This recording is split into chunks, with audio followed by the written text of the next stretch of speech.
Everyone on this planet that I know or have worked with is suffering from self-hatred and guilt to one degree or another. The more self-hatred and guilt we have, the less our life works. We find we have an inability to speak up for ourselves, and we are always trying to please others. Or we may be angry and explosive all the time.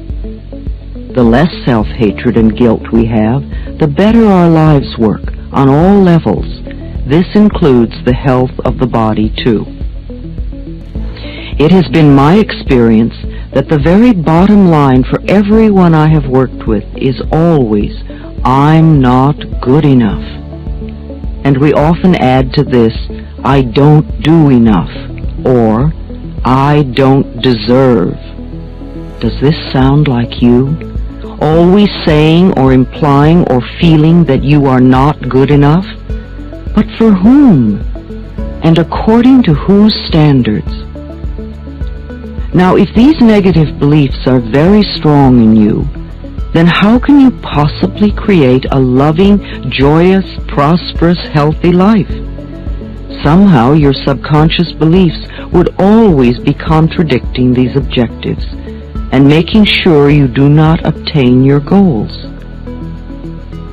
I find that resentment, criticism, guilt, and fear cause more problems in our bodies and in our experiences than anything else. These feelings come from blaming others and not taking responsibility for our own lives. You see, if we are all 100% responsible for everything in our lives, then there is no one to blame. Whatever is happening out there is only a mirror of our own inner thinking. I am not condoning other people's poor behavior, but we must realize it is our beliefs that attract to us people that will treat us that way. If you find yourself saying, everyone always does such and such to me, criticizes me, ignores me, takes advantage of me, or abuses me, then this is your pattern. There is some thought in you that attracts this behavior. On some internal level, you believe you deserve to be treated this way. Or you treat other people this way, and it is just coming back to you. Whatever we give out, mental, physical, or verbal, will come back to us. When we no longer think or behave this way, the other people will change their behavior. You will no longer be attracting the experiences you say you do not want. Whether we want to change a life experience or a physical problem, the place to begin is to say so.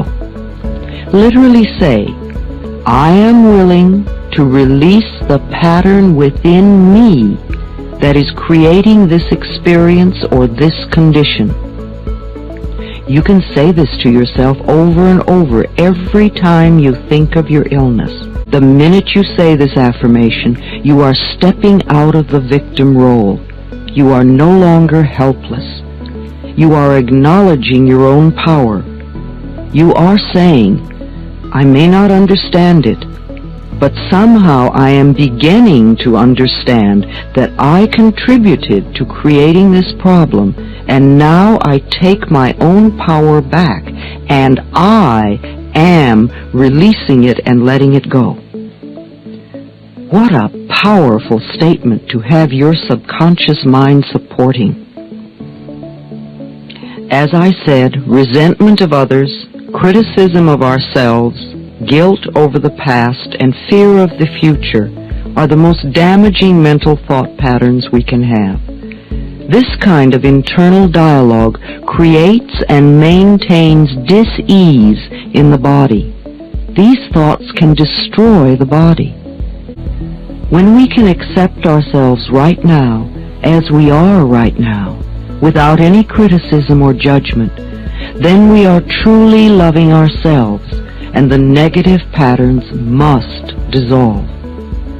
If we wait until we have the new job before we love ourselves, or if we wait until we lose weight before we love ourselves, or if we wait until someone else loves us before we love ourselves, then we are denying our existence right now.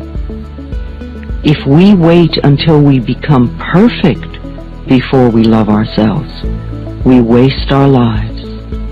So let's release the anger and all those negative beliefs about ourselves and about life, and begin the process of accepting and approving of who and what we are in the here and now. No negative condition can remain in our lives when we truly love and accept ourselves. Love is the healing power. Love dissolves anger. Love gets rid of guilt. Love fades away fear. Love for ourselves is the power that heals us.